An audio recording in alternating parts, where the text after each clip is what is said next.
Welcome back, FanNoise faithful, the 5th edition of our fan favorite series here. I'm here with my beautiful co-host, Mike McGee. Another Tuesday night talking shop with some of your favorite athletes. Mike, how we doing? We got a good guest on tonight. We're doing good. We have a really good guest on tonight. I'm excited for it. I'm excited for all the guys we've done. Everyone's been good so far. Again, Tuesday night. It's a long day for me at the old shop. Nate, long day for you at work, but it's exciting to come home and get a little interview action with a big leaguer today. Yeah, absolutely. So you're alluding to it there.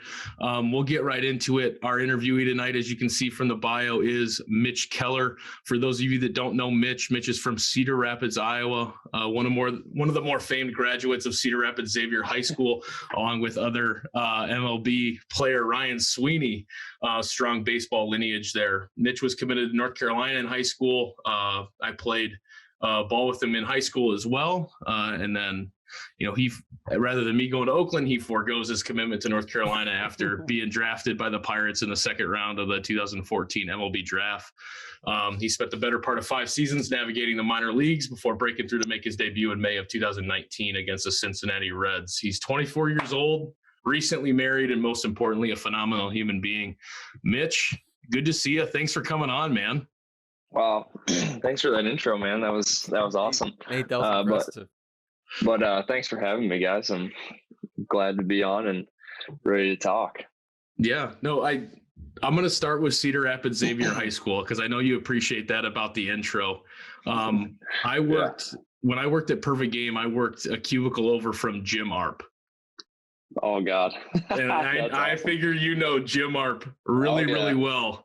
Talk to me a little bit about, because he was a coach at Xavier when you were there, wasn't he? Yeah, he was our assistant coach. Man, he was awesome. He was our third base coach, actually. And gosh, the best memory I have from Jim was when I hit a walk-off homer to go to state. He was our third base coach. And I still have that picture today. It's him just holding out a hand like nothing, like no big deal, like nothing happened.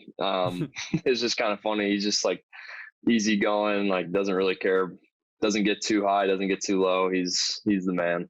He's an old school guy. He's an old school baseball guy for sure. Yeah, for sure.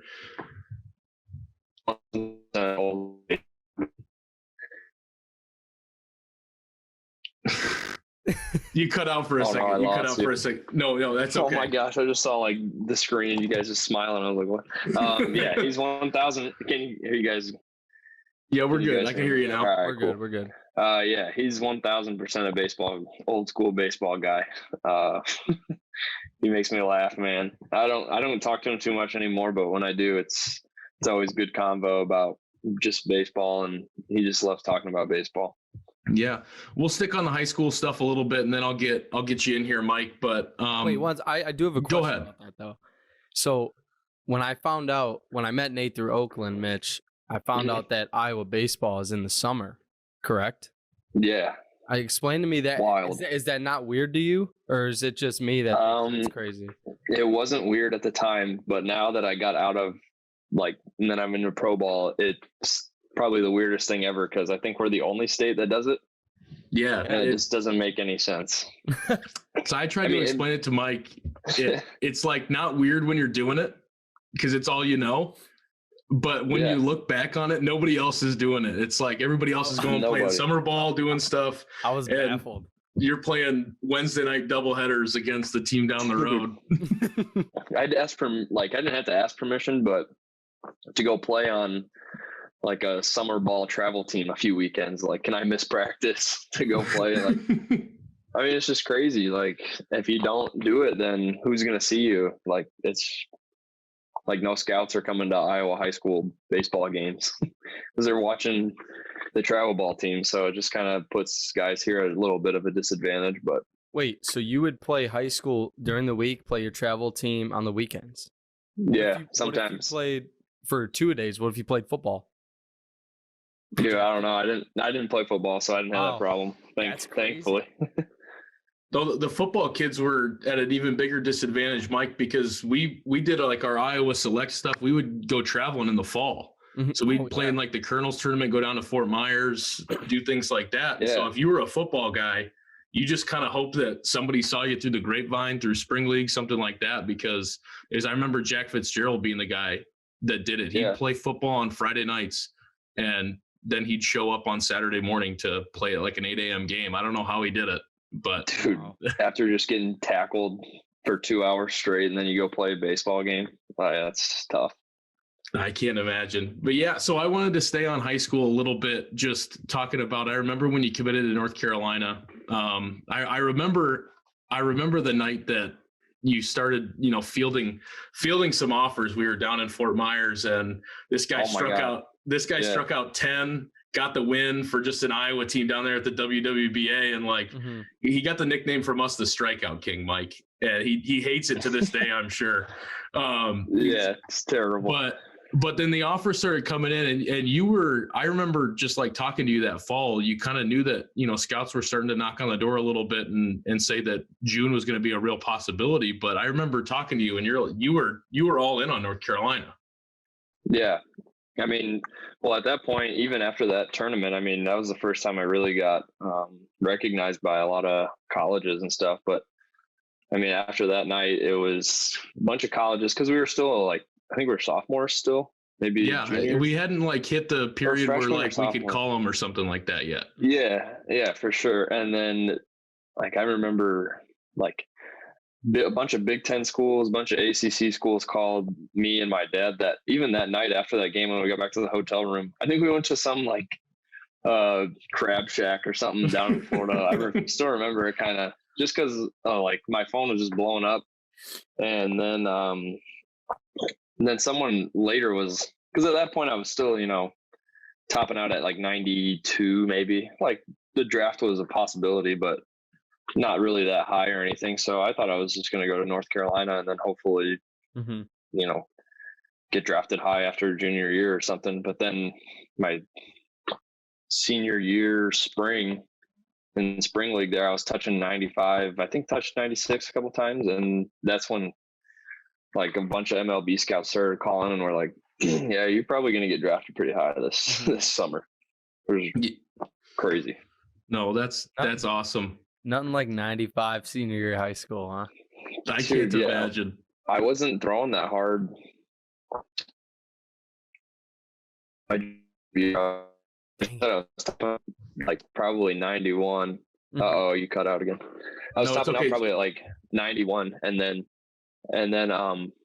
that winter I went to St. Louis and worked with a guy named Brian DeLunas, and he was the bullpen coach for the Mariners here in the past couple of years, and now he's not anymore. I think he's looking for a job, but he got me from 90 to sitting 93, touching 96. Wow. And yeah, one winter. Yeah, one winter. It was 8 weekends. My dad and I drove down there 8 weekends in a row, and that last weekend, and then spring league started. I think that first spring league was in Carroll, Iowa. Dude, it was 20 degrees out, and we were warming up 4 sweatshirts on, and then I threw 3 pitches, and then there was only 10 scouts there. And then the next weekend after that, there was 75 scouts there just because I was throwing 95. It was wild. Yeah. Mike, do you want to get in on this? What do you got? No, just anything before we move on to. All I got on Iowa, Nate, is the high school baseball. That threw me off, and then let's talk about what we all know. The Iowa Hawkeyes. You could talk about that, Mitch. Ooh, yeah. I'll let you get your time here. I love Iowa football.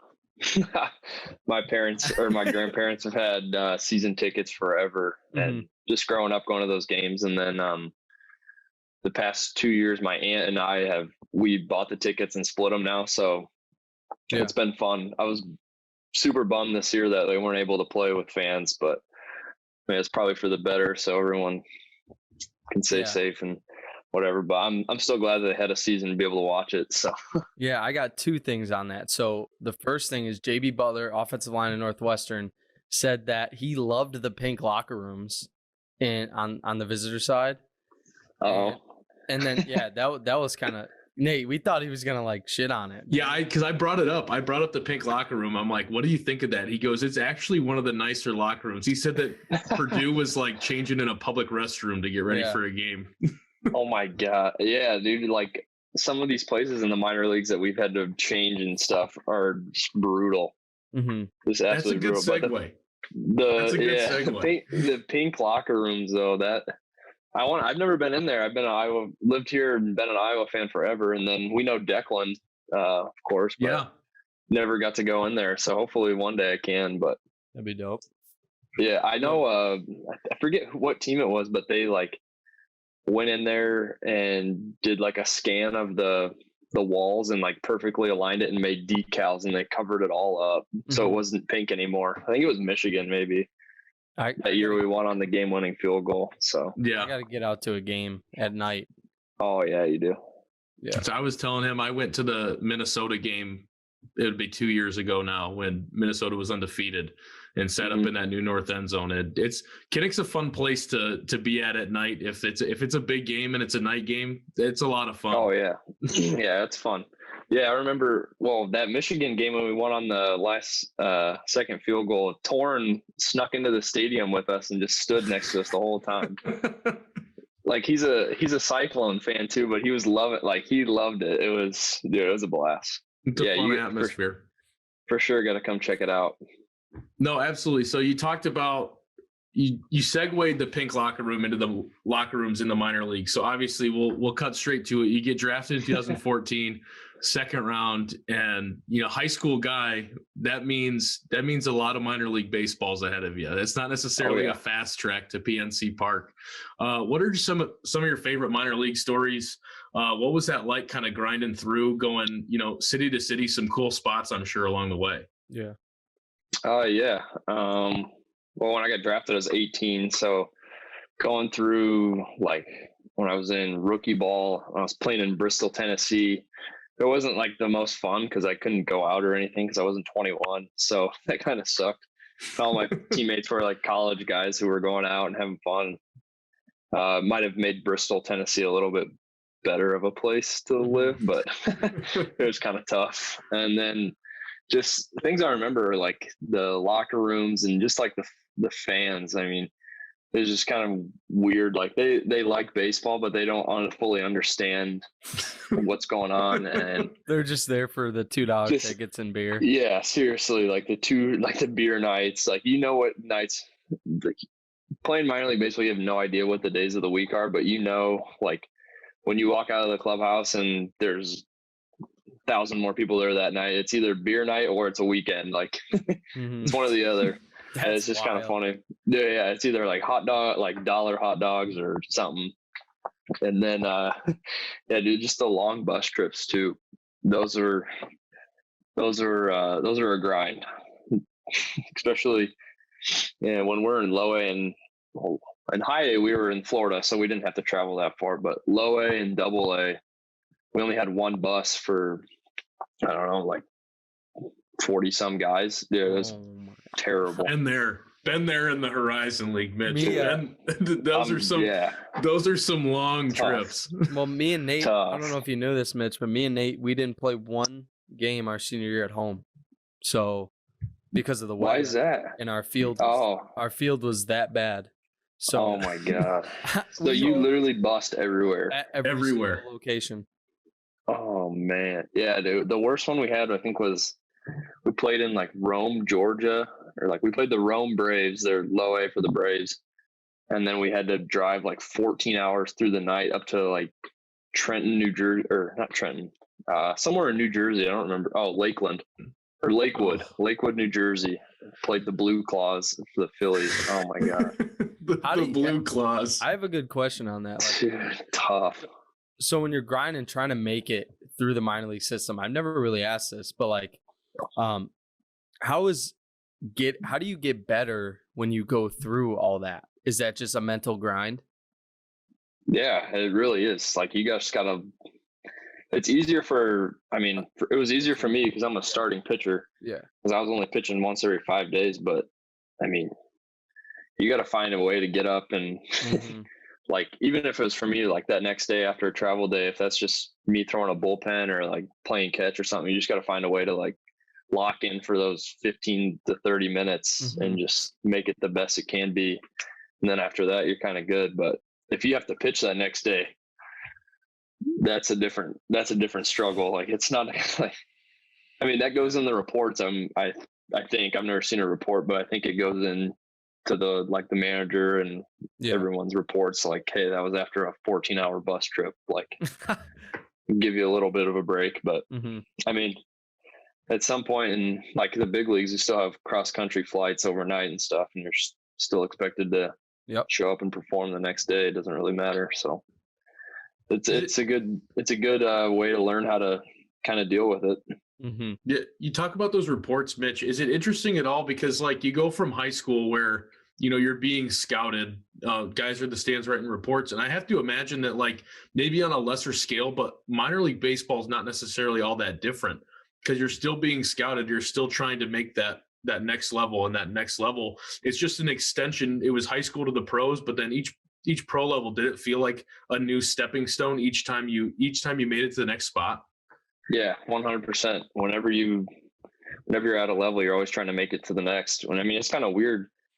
Like, we're all in a team setting, I guess, but every one of us is fighting, like competing against each other to be that one guy that gets called up to the next team. There's usually when you get called up, there's only one spot to fill. And like for starting pitchers, you have 5 on a team. Like, what one of the 5 is going to get called? Like, so it's kind of like a competitive thing, but you also want to be friends. So there's like that fine line of friends, and then you're like trying to beat someone out to go. It's weird. It's a weird situation. That's exactly what Brasso said. We asked him what was the difference between a college locker room and a big league, minor league locker room. And it's exactly what he said. He said, you're friends, but it's different. It's your job, and you're just trying to do the best you can do to make it. Yeah, it is really different. Just being able, like, you got to separate it though. Like, once you leave the field, like, you got to be friends, man, or it's going to be a long season. Yeah. Was there a guy that like you became friends with that kind of went, I mean, maybe not at the same time, but kind of went level by level with you, and then you guys each ended up kind of in the big leagues at the same time too? Yeah. So like one of my really good friends is Cole Tucker. He's not a pitcher though. He's a position player. And I think that's kind of how it works out a little bit. We went up together. He's in the big league, and we're still friends. Like, we're living together in spring training this year. So that's just been kind of cool to see both of us work up the ranks. And we kind of did it at the same pace. Another guy is Brandon Waddell. He's with the Twins now, but he's one of my best friends as well. And it was just he had a different route. Like, he got drafted out of Virginia. It's also kind of cool to hear everyone else's stories in pro ball too. Cause like Brandon Waddell he started like 6 games, I think, in the College World Series, and like won a World Series for Virginia, like was the starting pitcher. Like, it's just kind of crazy. He got drafted and then spent half a season or like 5 games in high A, and then he went to double A like right away. Like, it's just kind of unheard of kind of stuff. Wow. And then when I got up to double A, we just became friends, and then we were friends in triple A, and now we're just be friends for life. So it's kind of crazy just to hear everyone else's stories. Like, he always likes to say he's given up the longest home run in College World Series history at TD Ameritrade to Peter Alonso. So it's kind of funny. That is funny. I guess, you know, moving on. So you made your debut in 2019.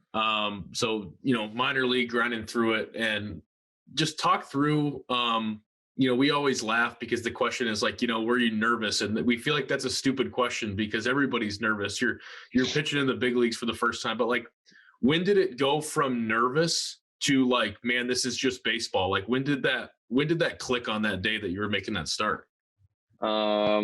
Geez, I was, Clancy, my wife, was with me that whole night before. Man, I was so nervous. I couldn't really sleep. Once I finally fell asleep, I slept for a while. And then that morning I woke up and I just kind of realized, I was like, dang, I'm making my major league debut, and I couldn't stay in the hotel room. I was like, I got to go walk around. So we just walked around Cincinnati for I don't even know how long, but I was nervous then walking in, and then I think it just kind of like calmed down my nerves when I got on the mound, warming up like for the game.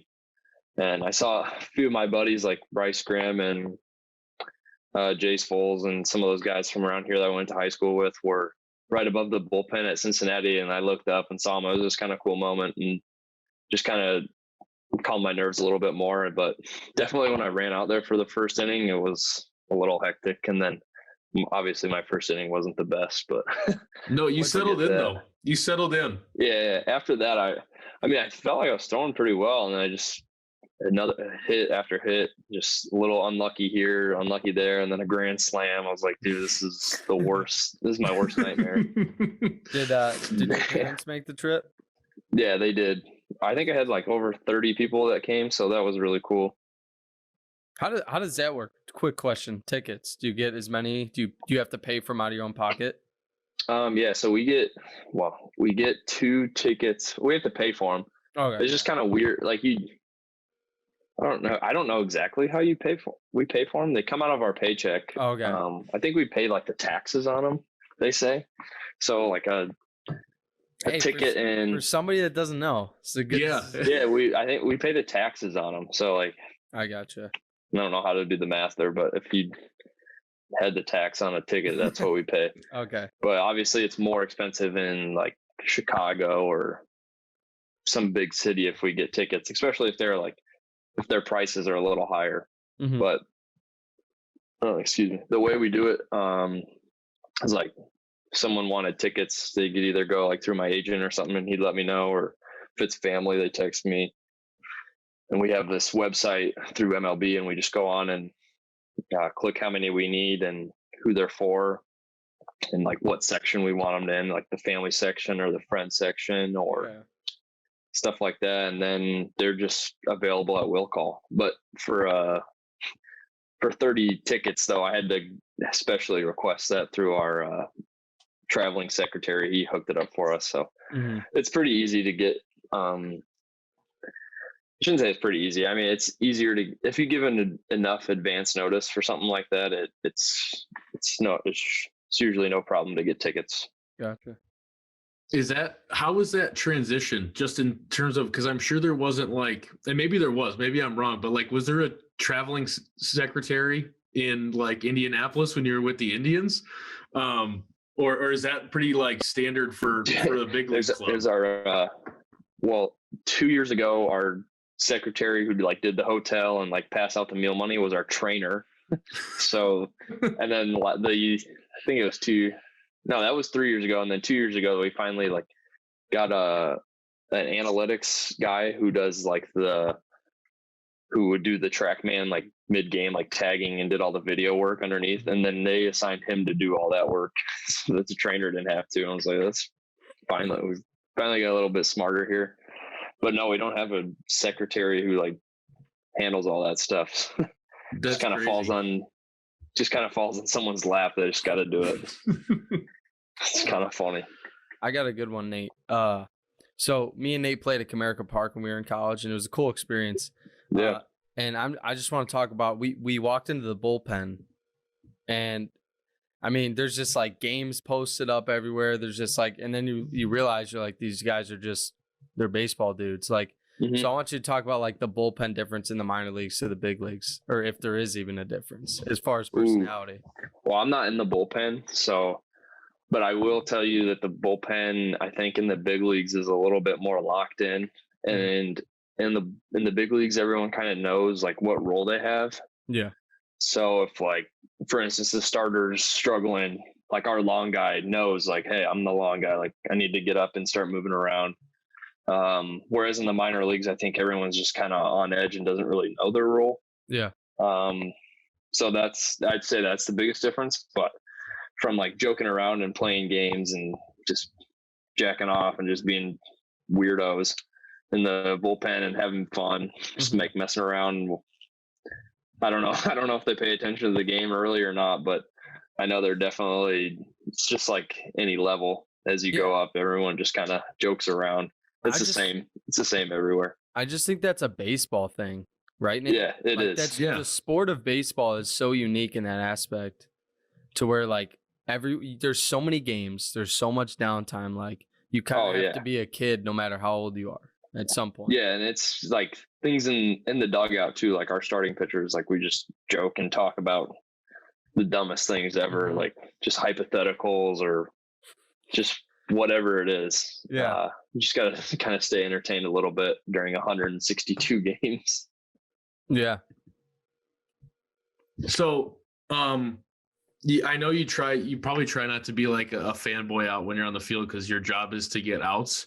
But is there anybody that you faced like over the first kind of year and a half where you saw him in the starting lineup, or like you saw him taking BP when you got to the park or something like that, and you kind of like had a realization like, oh shit, I'm about to pitch against like so and so today? Was there anybody like that for you? Yeah, like so my second start ever, I was facing Melky Cabrera. That was kind of wild. He deked me. Like the first at bat, I was throwing him inside and he was like jumping out of the way, acting like he didn't like it. And I got him out. And then his next at bat, he had a runner on second base. And what do you know? I throw a fastball inside and he just hit it for a base hit. Like Damn. Yeah, dude, he like deked me into throwing it in there again. Like you just got to know. And that was just me being young. I didn't know better. I just thought he didn't like it in there. So I kept going in there and he made me pay for it. But the other, like, that's cool. And then that year I got my first win was against the Angels. So I got to face like Mike Trout and Albert Pujols and Shohei Ohtani and Justin Upton. Like that was a cool lineup to face. Yeah. Just because I grew up watching Mike Trout play here and when he was in low A with Cedar Rapids, like it was just kind of like I have his autograph. Like it's just kind of weird. Yeah. No, I can imagine. Is Ohtani as big as he looks on TV? Yeah, dude, he's a giant. He's huge. Yeah, he's huge. He's just really tall, like just really lengthy, and yeah, he's definitely a presence when he gets in the box. Like you're standing up there looking, and you're like, damn, this dude's huge. Yeah, he's pretty big. So obviously, building on success from 2019 to 2020, 2020 was an interesting year, I think, for everybody with kind of the sprint that MLB was. So looking ahead to 2021, what are you going to consider a success for the team this year? And like, what have you been working on in the off season that you're excited, to kind of put into game action in spring training and then heading into the season for 2021, whether it be, something new in the arsenal or, getting the body right, anything like that? Yeah. So last year I got hurt in my third start, and I don't know if that was from, it could have been anything, but just having that like spring training and then being sent home and then trying to figure out how I was going to throw like live innings back home that replicate real game. Nothing's going to replicate a real Major League Baseball game, like just the stress that you put on your body. And our pitching coach and our team did like a really good job of sending us like replicated innings and trying to get that up. And then when we went back to spring training 2.0, I guess you'd call it, like trying to ramp up and get ready for hitters. And I don't know if my mechanics just leaked out or what, but I tore my oblique in that Cubs game. And then just coming back from that, me and our physical therapist, we just like really hammered my mechanics and like what was bad and what was working. So I've been really working on that this off season, trying to get my body in the right positions when I throw. And I'm feeling really good. I just threw a bullpen today. And my velos is up there again, and I'm feeling really good coming into this year. Yeah. What's it at right now? Well, today I hit 96, so that was kind of cool. Like I was throwing just as hard in my third bullpen of the off season as I was in the last two starts in the year. So that was made me happy coming up for this year, feeling good, and I think my body's in the right spot. And so the main thing for this year for me is just to be healthy, and then obviously just build off of last year, just continually to learn and stuff. And for the team, we just traded away Joe Musgrove, and Josh Bell. So those are two big pieces for us. So we're going to have to find a way to muster some wins together. And I think we have a really good we're a super young team. I mean, if you look at our team, I don't think we've got Stallings. That's 30 maybe. He's like the oldest guy, which is crazy. I would like to see our age difference compared to everyone else's team. I bet we're like 4 years younger than the average. I bet we're the youngest team. But yeah, just coming together, and we're just all trying to learn and get better so we can win this year, the next year, and hopefully a lot more years to come with the young group that we have. Yeah, me and Nate did a detailed Pirates review because we're doing all 30 teams. Oh, sweet. And we're kind of previewing the teams and stuff like that. And we actually just did the Pirates the other day. But I want to get back to kind of some cool questions for like fans or whatever. Like, yeah, I played in Butler, PA. I don't know if you know where that is, but I mean, I've heard of it. I don't know exactly. Yeah, it's like 30. If you showed me a map, I wouldn't be able to pick it out. It's about 30 minutes from Pittsburgh, and I got to see PNC, and it was awesome city. Like, I love how it's just cool how everything's kind of in a circle. Like, and then you got Heinz Field, like far off, but the colors of the city are all the same. It's just really cool. But I want to talk about, besides PNC, what's the coolest park you played at? Ooh, coolest park I've played at. Like pitched at or been to? I want to say kind of tie it all together. Like both. The fans were crazy, or like the food. I don't know, just city. Oh man, jeez, where have I been? I'm trying to think of where I've been. Should say most interesting, maybe. Well, so this year I got to pitch at Wrigley, which was really cool, but there was nobody there. But last year we played there with like a weekend series, and it was sold out. Like, that was really cool atmosphere. I wish I would have got to pitch that weekend. I mean, it was sold out every game, and the Cubs were in the hunt, and dude, there's nothing like that playing there. Dude, PNC, you can't beat PNC. The view, and it's awesome. Dude, it's unreal, and just the way that everything's set up there, it's really beautiful. But I'd say the coolest place, I got to pitch in San Francisco. That was awesome. That was just a really cool park right on the bay there. Johnny Cueto was making his first start back in a while, and in the league for so long. Dude, I'm trying to find some video of him my at bat with like he's like standing there like wasn't gonna swing, and then I throw a fastball and he'd just like stick his bat and like just nick it. Dude, I think I threw like 12 pitches at him, and then one of them got away from me, and like, dude, one of the fastballs like got away from me and like kind of like rushed him back, and then the whole stadium booed me. So that was kind of an experience. That's awesome. Yeah, it's funny, but yeah, San Francisco was awesome. And then when we weren't playing, obviously I got to go check out the Golden Gate Bridge, and that was cool. Just the cool things about the big leagues is being able to just go check out these cities and explore just new things and sites you've never seen before. Like, I've never been to the Golden Gate Bridge, and I got to walk halfway across it, and I was shitting my pants. Dude, I was so scared. Thing was like moving back and forth. That's crazy. Yeah. I feel like I remember, Mitch, you were talking about Wrigley Field. Did you have to do the Starbucks run out there at Wrigley Field? Yeah, so Musgrove, he got us together, and he was like, yeah, the rookies are going to go grab us coffee in uniform. So I was like in uniform, like pants. We didn't have spikes on, but like his pants, belts, like my jersey tucked in, my hat, dude.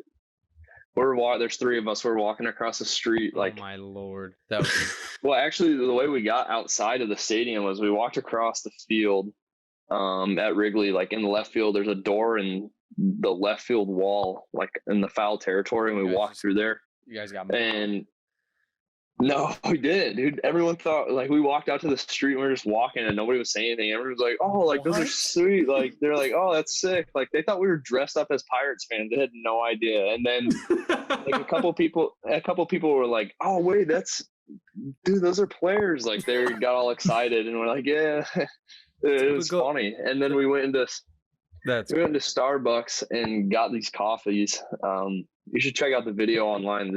There's this girl who ordered, and the camera like comes around to view us, and this girl just disappears. Like she's not in the video anymore. I'm not kidding. Go check it out. It's the craziest video I've ever seen.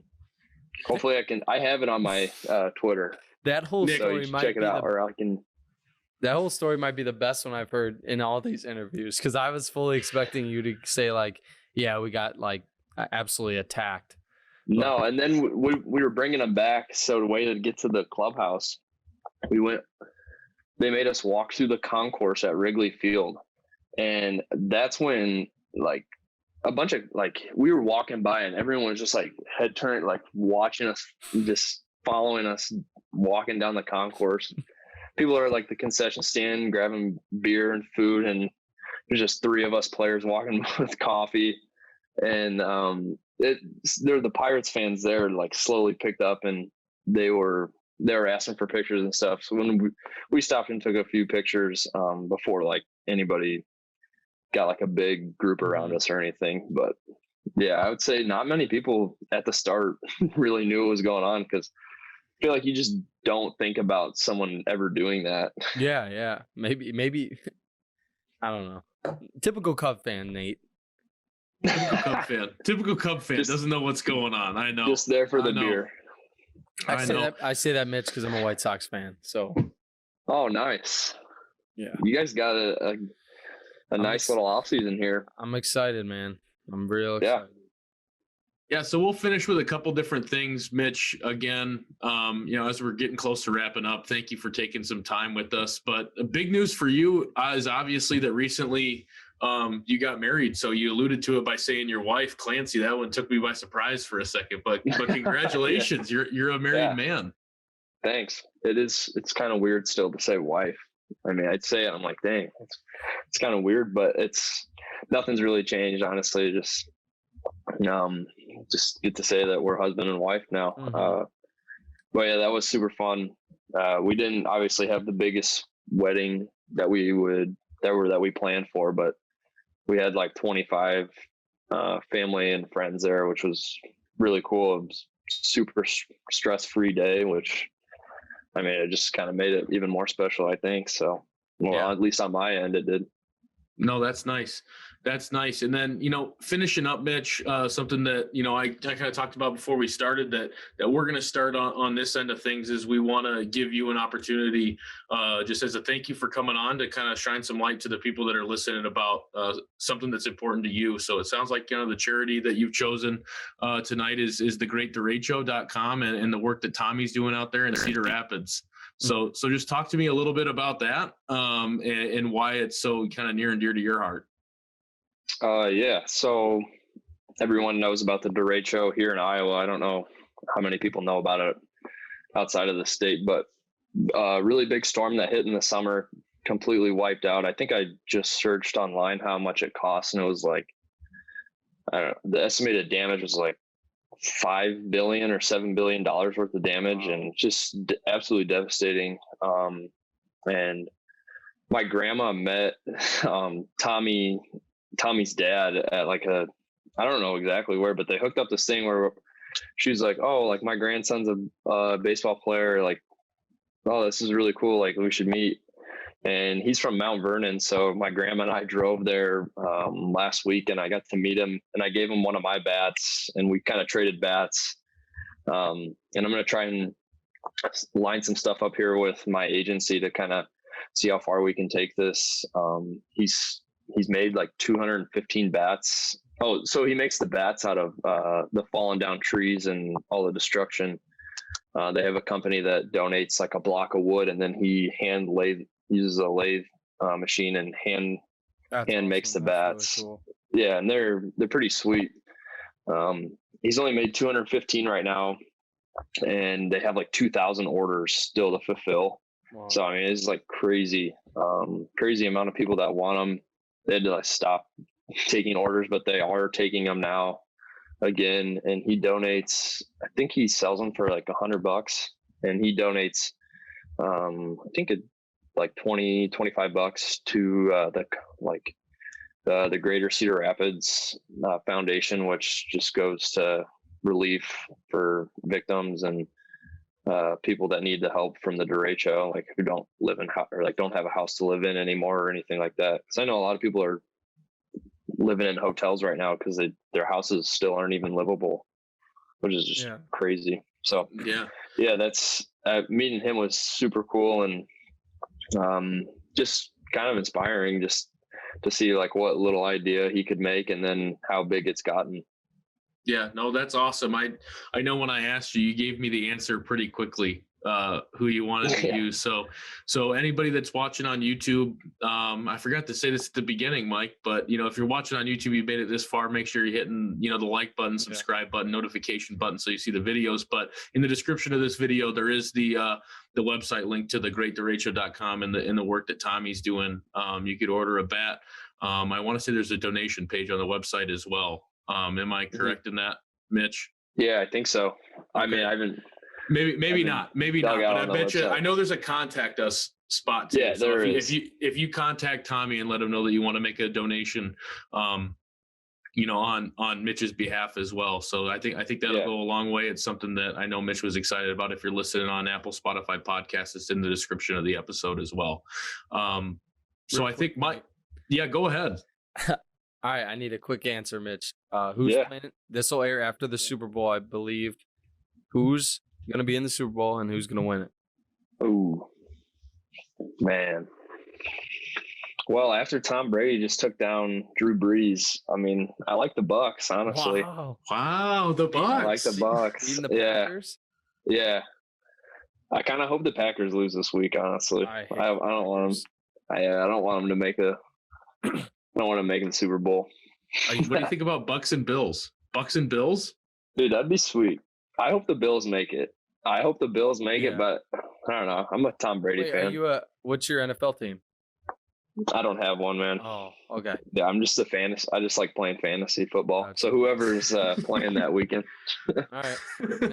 Fair. Oh, that's good. That's good. Is that all you got, Mike? Yeah, Mitch, it's been a pleasure, man. This was fun. Yeah, dude. Yeah. Anytime. This is fun. I like chatting just about stories or anything. If you guys have any other questions about anything, it's fair game. Well, it's like weird things. We'll have you on in the future now that we've done this once. What we'll do is we'll connect with you mid-season, hear how things were going. We'll talk a little bit more. Maybe something else funny has happened. Maybe you're 10-0 at that point. So let's do it, dude. I'm all for it. We'll find out. So we'll keep in touch as always. And, but thank you for just taking some time out of your Tuesday night and, good luck heading down to spring training. Tell Clancy hello. Enjoy the last little month here before you take off. Yeah. Thanks, man. Thanks for having me on, guys. It was a lot of fun. Yeah. Look forward to doing it again soon. For sure. Yeah. Sounds good. For sure. Good luck. All right. Yeah. Thanks, Mike.